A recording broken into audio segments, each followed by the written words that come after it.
Hello and welcome to the Penny Dee Podcast. This is for you if you would like to sit for 20 to 30 minutes every month, relaxing your mind and just listening to my ramblings about life, love, happiness and much more. I'm your host, Penny Davis, and welcome to the show.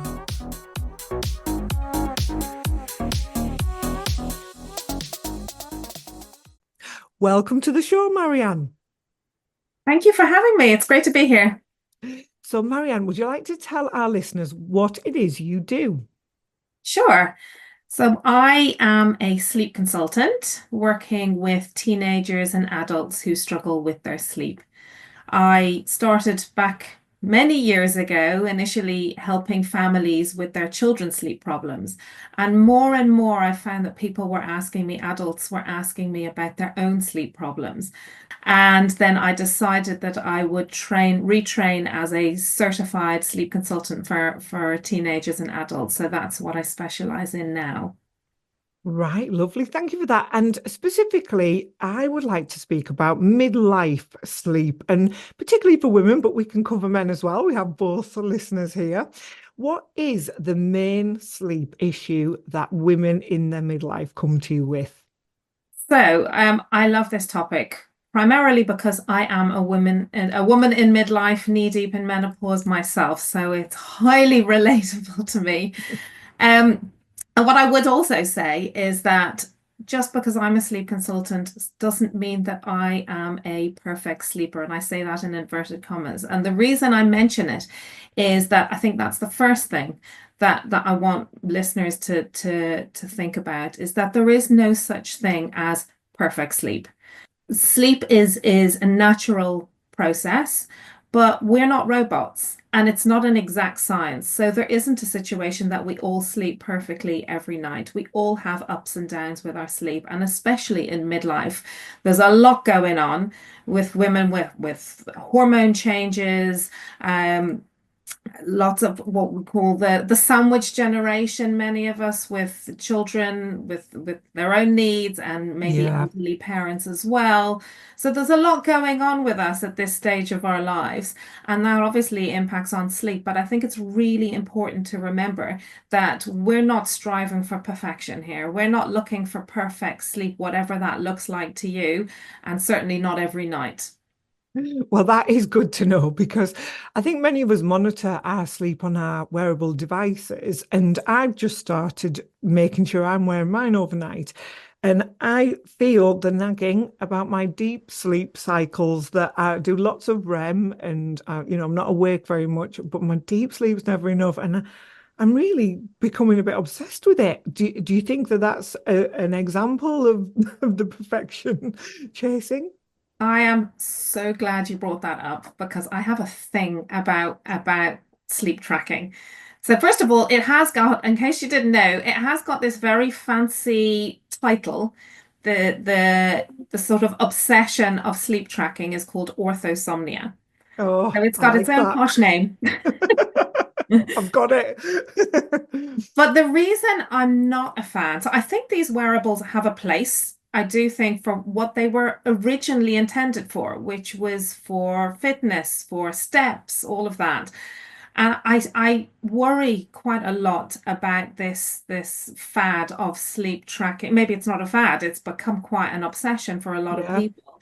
And the reason is, first of all, the technology within these sleep trackers, these wearables, is really not advanced enough to be able to read very subtle differences in our sleep cycles. You'd need to go to Right. a sleep clinic to be hooked up to machines for those clear differences. Mm. And there are often very subtle differences between an awake state and light stages of sleep and REM sleep and so on. So what people are often reading in their reader when they're looking at the readout the next day is not necessarily a true picture of their actual sleep, but it very much dictates how somebody, first of all, how somebody perceives their sleep and how Mm. they feel the next day. So if you're looking at the readout and it says, well, it says I was awake between 2 and 3, or it says, as you said, I didn't have enough deep sleep, then surely that means I'm going to be exhausted. So that almost dictates for somebody how they're going to feel the next Yeah, day.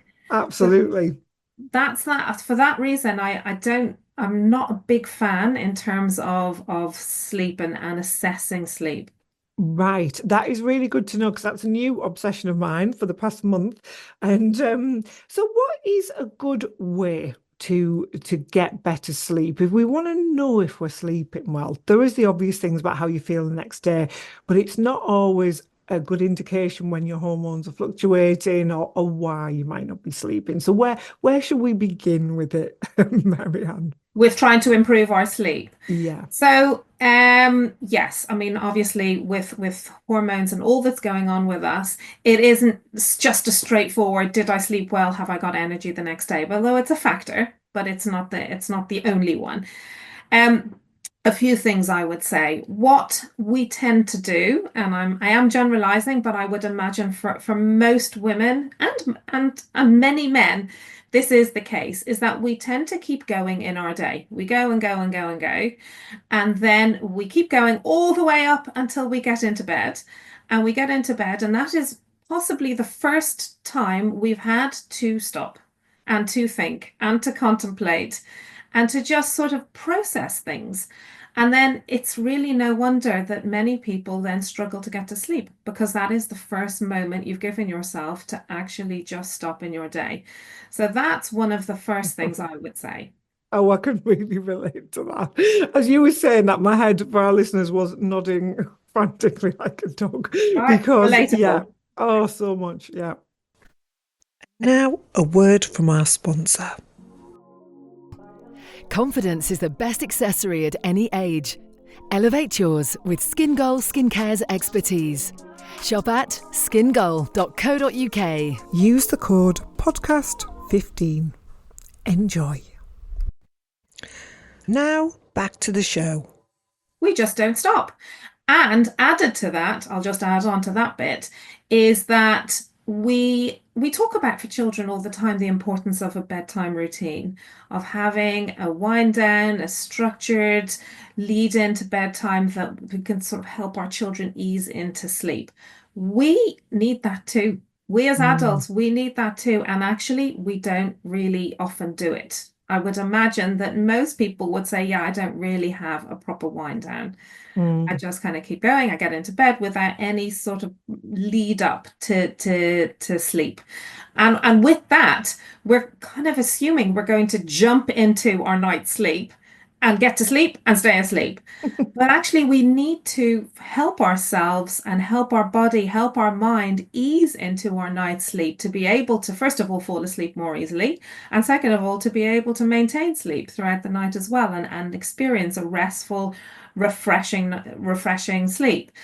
But without that sort of wind down, and I talk a lot about permission, especially for women, and I will mm, say for women that we don't give ourselves necessarily permission to do that, to say it's mm. okay to have that wind down time. It's okay to have an hour or even half an hour leading up to bedtime that is just about switching off from everything and the laundry and cleaning the kitchen, and it's not just about that finishing work stuff, whatever it is, Yeah. um making sure everything's set for the next day, but giving ourselves that permission to say, yeah, it's okay that we have half an hour or ideally more than that.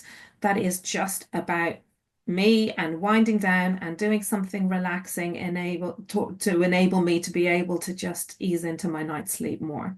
Right. So, and what would you suggest for that? I mean, I'm a fan of.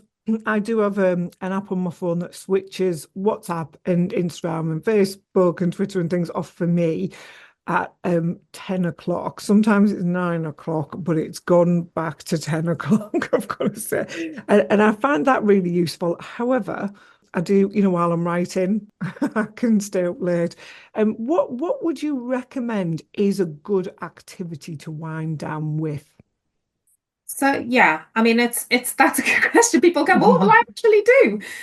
Well, first of all, a good sort of cue almost, a starting point would be a hot bath or a hot shower. And I say hot for a reason. I don't mean piping hot, but on the warm side. The reason being is that when you get out of the bath or out of the shower, your body temperature, having risen, will then drop. And that drop in body temperature really helps the production of melatonin. Melatonin is Mm. our naturally occurring sleep hormone. It's the hormone that helps us fall asleep and stay asleep for the night. So we want to really try and maximize the production of melatonin, and that is a good starting point, is with that body temperature drop after a warm, hot bath or shower. And then something relaxing, whatever it is that you find relaxing, whether that's listening to an audiobook or a podcast or music. And you know what's become really popular is the adult coloring.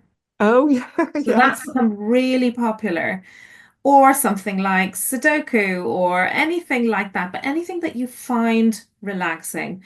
Reading. No, a lot of us then now at this point, we don't necessarily read as much as we might have once done. Um, but anything like that that is relaxing. And people often say, well, I find watching television relaxing, and is that okay? And then it opens up the whole screens discussion. I Mm. would say yes. Watching television is okay. It's very different to being with the phone in front of you or a laptop in front of you. First of all, the distance from the blue light. But I think what's more relevant is actually what you're watching. And if you're watching something that's very overstimulating, or it's, you know, worrying, or it's Mhm. upsetting, or whatever it is, if that's what you're watching and that's the last thing you're doing or leading up to getting into bed, then that's potentially going to impact on your sleep as well. So really, whatever it is that helps you feel relaxed, helps you switch off a little bit without the social media, without all the news checking, without all of that, but something that's more focused on you and Yeah. what works for you. And I think you just mentioned there, which is a really interesting point, reading. A lot of people read on their phones and devices. I personally like an audio book, so I listen to Audible or podcasts, and I'm pretty good at, turning the lights down on it and putting the timer on it. Um, but I find if I read a paperback book, that knocks me straight to sleep, weirdly, Yeah. as opposed to reading on my phone. Yeah. Yeah, absolutely. And you're absolutely right. We have switched, even that switched onto screen. Yeah. I mean, a Kindle is a bit different. It's a Kindle, the screen on a Kindle is not the electronic screen. It doesn't give off the blue light necessarily. Ah. But I agree with you. I think old-fashioned books, that nothing beats them. Yeah, it's like what's that old thing, Mogadon? Was it the old sleeping knockout stuff? That's what it reminds me of That's right. sometimes. So okay, so we've got our wind down routine going. We're going to start really structuring this. How much sleep should we have? And I'm sure that is such a contentious question, but is there any rules about it? So this is a great question. And this is where I'm going to pull in what I would call a myth. Yes. So I'll call it the 8 hour myth. This is where I want to dispel the 8 hour myth. There is this sort of assumption almost. We see it everywhere. There's a lot of have you had your perfect night's sleep? And I'm going to call it 8 hours. It's not Mm. necessarily exactly hours, but there is an assumption. This kind of universal norms are, as an adult, we should be getting around 8 hours of sleep. And this in itself, first of all, can induce a lot of anxiety around sleep. It can increase a lot of anxiety around sleep because people assume that if they haven't had this magic number of hours sleep, then it's a fail. It's a bad night.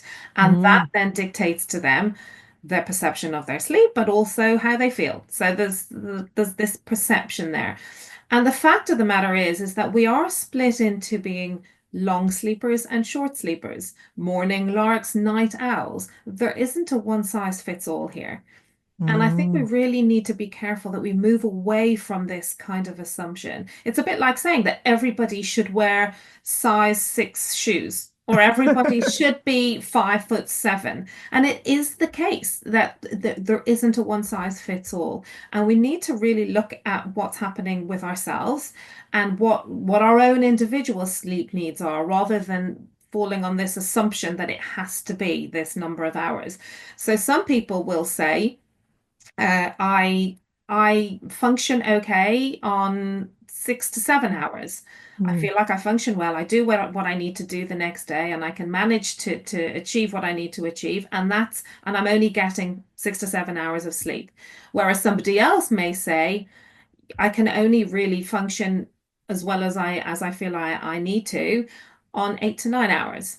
So Mm. it's really important, and I often do this when I'm giving sessions, and I'm giving sessions whether that's online or in person, and I run a poll and I say, give me your own individual sleep. What do you think you feel you need? And there's always a range across the board. There's a bulk of people who are 6 to 7, 7 to 8, 8 to 9, and so on. So that there isn't, that's where we prove that there isn't this magic number. And I think it is very important for people, especially people who do struggle or have sleep challenges or feel sensitive around their sleep, to move away from this assumption of I should be having this 8 hours of sleep. Take the pressure off. I think Take that pressure I off. would say I'm 6 to 7 hours. I feel great. One of the big factors that I know about myself that I've learned is if I eat sugar the day or particularly the night before, I don't sleep as well and I'm groggy the next day and I'm not as bright. If I had the same amount of sleep, say 6 hours without the sugar, I feel absolutely fine the next day. Is that a thing?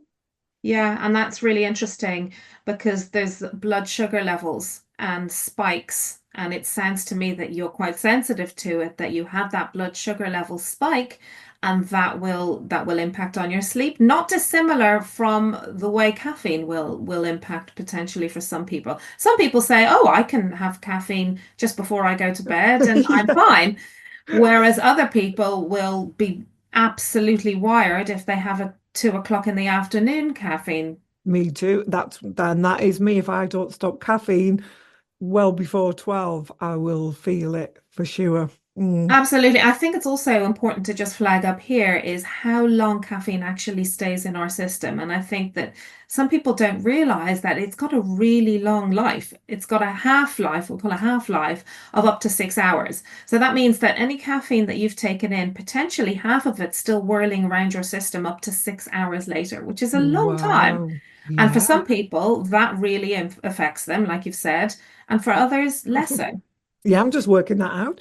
So potentially if I had a last cuppa at midday, it'll still be in my system and I'll be getting the effects of it potentially. Yeah, absolutely. And I think this is quite a contributor to sleep problems because we all have a natural dip Mm. in the afternoon in our focus, our energy levels, maybe about 3, 4 o'clock in the afternoon. We do feel that dip.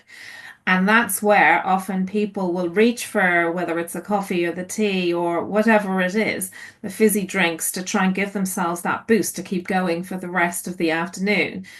And that in itself might be contributing factor to sleep problems, struggling to get to sleep. Wow. Oh, this is so fascinating, Maria. Right. Okay. So we're cleaning our diet up. We're being good on our caffeine. So what is your other sort of top tip for people when they're sleeping, sorry, when they're thinking about their sleep? So they're not to obsess about their wearables and to get this 8 hour thing out of their head and take the pressure off, do a nice wind down ritual. Is there anything else that you think is the missing piece of that jigsaw? Yes, I'm going to then move to the morning. Right, Mm. so I'm going to shift to the morning. So there's a few things I'd like to say about the morning. First of all, in order to help your body clock, we've all got an internal body clock or circadian rhythm that operates over a 24-hour period. And this dictates our sleep-wake cycle. So, in order to try and work with our body clock rather than fighting against it, because so often we are actually fighting against it with all the lights and the electronics and Mm. our brain and our stress levels and all of that is fighting very much against our natural body clock. So, moving to the morning, really trying to have a consistent wake up time in the morning is a very important part. It's almost a missing piece, as you said, of regulating our body clock. And what I will add to that, a caveat to that is is regardless of how badly you slept. That was And good. that's the difficult bit. That's the difficult bit, right? So you've had a really difficult night's sleep. You've maybe been up during the night. And then it feels like, well, I've got the possibility of having an extra hour here. The dreaded snooze button. We all know it. Yeah. I'm not hiding away from it. Yeah. But this is a really important factor in trying to really regulate your body clock. Because what often happens, and I'll use the example of the Sunday night, Monday morning situation, is that often over the weekend, understandably, when you don't necessarily need to get up for work or for family or whatever, for whatever reason, that you do say, well, like I'll sleep in. Yeah. And so you maybe add on an extra hour or 2 hours, and teenagers are very guilty of this one. And then what happens is that your body clock is shifting. Now, your body clock operates over a 24-hour period and doesn't know the difference between midweek and weekend. So that would be 7 days a week. So if you think about it, we're taking 2 days of that week and we're messing around with the timings. It's almost like we're operating on jet lag for 2 days out of our week. Every week, Wow. Yeah. Now right? that's a powerful image, Maryanne, to think for 2 days. And I am guilty of having a late night once a week, and then I will sleep in a little bit later. Yeah. It's hard. Look, it's hard. And you don't want to also be completely ruled and routined that you can't enjoy your life. It's very important. And obviously we're talking here also about happiness Yeah. and maintaining happiness and being rigid every weekend and saying, well, I have to go to bed or I have to wake up at a certain time. It's not easy. It's Mm. not easy. And I would say always within reason. So you are going to sleep later than 7 o'clock if you don't have to get up. I mean, there's no question. But I would really try and just minimize as much as possible. If there's times that you don't necessarily have to lie in bed, and what my teenagers apparently is this fad on TikTok called sleep rotting. Oh, The most that's not ghastly nice. name. Yeah. It's the most ghastly name. I don't know who came up with that awful name, but sleep rot. And I said to them, what is sleep rotting? What on earth is that? And it is basically just lying in bed for hours. That's what it is. For hours, lying in bed for hours. Sleep rotting. Well, that's a very sort of good descriptive name because you are just rotting away in bed, You're I guess. rotting, Yeah. right? You're rotting. Oh, TikTok. wow. I'm glad I'm not on there much. And my final question is about napping. Now, how do you feel about the odd snooze? So I do think napping can have a place. I'm not saying never do it. It can have a place, and sometimes it can be helpful. Just to give you a little bit of a science behind why I wouldn't recommend to use it on a regular basis, Mm. is I'll just give you a little bit of the science in case it's of interest. We all have we build a sleep drive. So it's called a homeostatic sleep drive. It's a bit like the steam in a pressure cooker. And it starts when we wake up in the morning and we build up our drive, almost like an appetite Mm. for sleep, which builds up throughout the day until we get to bedtime. And at bedtime, once we go to sleep through the course of the night, we release all our sleep drive and it starts again the next day. If we incorporate a nap, we're releasing a bit of the steam from the pressure cooker. So then potentially what happens is that when we get to bedtime, we are not at the peak. Our appetite isn't completely ready and the steam isn't completely full in the pressure cooker. And that can impact on our ability to be able to get to sleep and to stay asleep. And that is where the impacts of nap can be not ideal. Wow. However, as I said, there will be times for whatever reason, if you're unwell or you've had a very bad night, but that you will need to maybe just make up a little bit. What a few suggestions on napping is that you keep it short.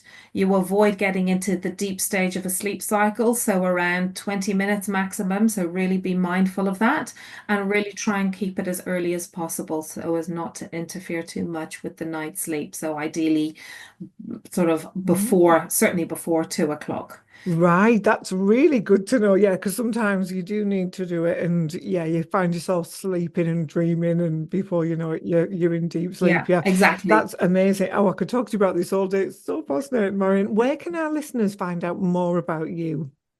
So my website, which is thesleepworks.co.uk, or on LinkedIn. I'm busy on LinkedIn. You can find me through my name, Maryanne Taylor, on LinkedIn. And you can all my contact details are there. So be very happy to be in touch with anybody who feels like they'd like some support with their sleep. Oh, brilliant! Thank you so much. Thank you. Thanks for having me on. It was lovely to chat.